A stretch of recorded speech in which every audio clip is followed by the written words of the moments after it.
With the beautiful name of Allah, who is the most merciful and most beneficent. Welcome to all of you guys here on the Medical Lab Tactics. आज की video में मैं आपसे काफी एक important चीज discuss करूंगा। अभी तक हमने सेल साइकिल के बारे में काफी एक्सटेंसिवली पढ़ा कि कैसे सेल साइकिल परफॉर्म होता है, कैसे सेल्स की डिवीजन होती है मियोसिस या माइटोसिस के प्रोसेस से। सो सेल्स डिवीजन को थोड़ा सा हम रिवाइज करते हैं। इसकी हमने 2 फेजेस पढ़ी थी। डिवीजन से पहले की जो फेजेस होती हैं दीज आर द इंटरफेस, जिनको हम प्रीपरेटरी फेजेस भी कहती हैं, जिसमें सेल अपने आप को रेडी करता है कि वो अपनी ऑर्गेनेलिस को, अपने क्रोमोसोमल मटेरियल को और अपने साइज को थोड़ा एम्फसाइज कर ले, इनहांस कर ले, और फिर माइटोटिक स्टेज में वो उसकी प्रॉपर कैरियोकाइनेसिस एंड साइटोकाइनेसिस के प्रोसेस से उसकी डिवीजन हो जाती है। लेकिन अभी तक हमें ये नहीं पता चला कि ये जो साइटोकाइनेसिस, कैरियोकाइनेसिस, ये इंटरफेस, इनके पीछे कौन सी प्रोटीन्स होती हैं या कौन रेगुलेट करता है। सेल को कैसे पता चल जाएगा कि हाँ जी कि इसने अब माइटोटिक स्टेज में जाना है, इसने अब G1, S, G2 स्टेज में जाना है। तो वो रेगुलेटरी मैकेनिज्म्स जो कि सेल साइकिल को कंट्रोल करते हैं, जो कि डिसाइड करते हैं कि कब सेल ने डिवाइड करना है, उस साइकिल के बारे में अभी हम पढ़ने जा रहे हैं। उस साइकिल को हम एक्टिव CDK, यहाँ पे लिखा हुआ स्टिमुलेट्स माइटोसिस, मतलब ये एक प्रोसेस का नाम है जी CDK। असल में ये साइक्लिन डिपेंडेंट प्रोटीन काइनेज एक एंजाइम होता है जो इसकी प्रॉपर फर्दर आगे मतलब रेगुलेशन करवाता है।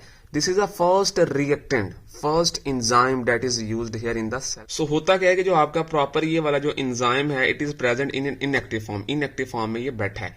अब जैसे ही आपकी बॉडी को सेल्स की डिवीजन की जरूरत पड़ी, सेल्स की जरूरत पड़ी, वो एटीपी की जो क्या उसका नाम है कि जो उसका रुख होता है वो इस एंजाइम की तरफ कर देता है। जैसे एटीपी आता है वो इनएक्टिव जो आपका CDK है, cyclin dependent protein kinase enzyme, उसको फास्फोराइलेट कर देता है।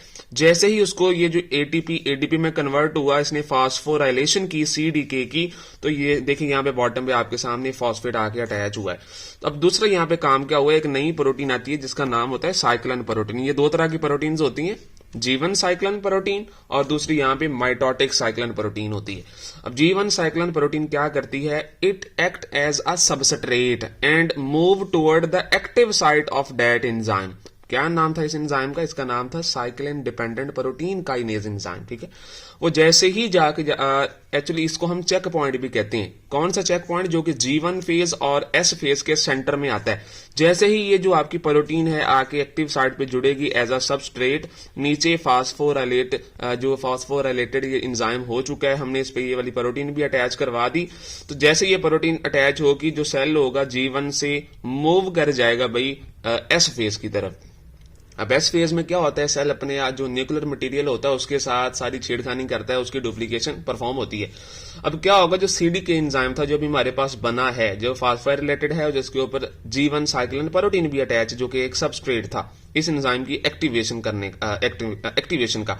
अब क्या होगा कि जैसे वो S फेज से ये प्रोटीन गुजरेगी, तो ये जो एंजाइम होगा, ये जो फास्फोराइलेटेड था, इट विल डीफास्फोराइलेट, अपने में से ये फास्फोड को रिमूव करेगा, और जो उसके साथ प्रोटीन अटैच थी that was G1 cyclin protein, जो कि आपको पता है कि that is protein in nature. तो बेटा ये डिग्रेड होना स्टार्ट हो जाती है। जो आपका एंजाइम था वो सेम लाइक दैट इस स्टेज की तरह दोबारा इनएक्टिव फॉर्म में आपके पास आ चुका है। अब आपका जो सेल था it reached here in the S phase.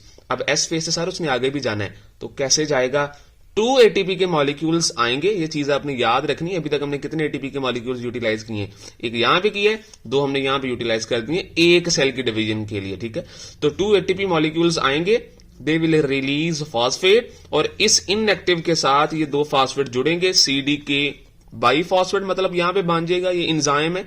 अभी देखे ना ये 2 बार फास्फोराइलेट हुआ है बिकॉज 2 ATP मॉलिक्यूल्स आए, दोनों ने एक एक फास्फोरस को रिमूव किया और दोनों जाके उसकी मतलब एक स्पेसिफिक साइड पे जाके अटैच हो चुके हैं। ठीक है, दिस इज वेरी सिंपल, इसको इनहिबिटरी साइड कहा जाता है एक्चुअली। तो यहां पे कौन सी प्रोटीन थी, cyclin protein, G1 cyclin protein. यहां पे होगी माइटोटिक साइक्लिन प्रोटीन। अब माइटोटिक साइक्लिन प्रोटीन क्या करेगी, it will work here as a substrate just like to the G1 cyclin. अभी जो आपके माइटोटिक साइक्लिन है it will move toward the active site of that cyclin dependent protein kinase enzyme. अब जैसे वहां पे पहुंचेगा, ये जो आपका एंजाइम होगा इट विल एक्टिव, ये एक्टिव फॉर्म में कन्वर्ट हो जाएगा। और एक्टिवेशन में क्या होगा, जो आपका सेल अभी एस स्टेज से G2 फेज की तरफ आया है, it will further move from G2 to mitotic stage. Mitotic stage में मियोसिस होनी है, माइटोसिस होनी है। It is the decision of your cell, ये आपके सेल का सारा जो है भाई वो डिसीजन होता है। So this is very simple कि ये जो आपकी अब यहाँ पे जैसे ये GM फेज में जाना स्टार्ट इसने करना है, तो इसमें से 2 फॉस्फेट थे, one will remove out and one will also attach with CDK enzyme. अभी उसके साथ देखें ना, ये जो अभी हमने माइटोटिक साइकिलिन अटैच की थी, it is also attach with that region, तो ये अभी अटैच है।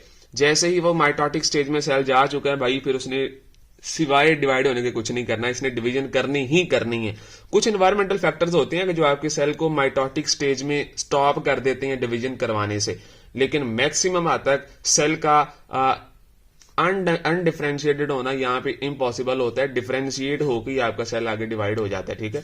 अब जो आपका CDK था, यहाँ पे फर्दर एक फास्फेट रिमूव हुआ, डीफॉस्फोराइलेशन हुई है। ये जो आपका साइक्लिन प्रोटीन थी, जो कि माइटोटिक साइक्लिन प्रोटीन थी, that are working as a check point between G0 and M stage, ठीक है। ये आपको कई बार बुक्स के अंदर ये पॉइंट्स मिलेंगे चेक पॉइंट्स के।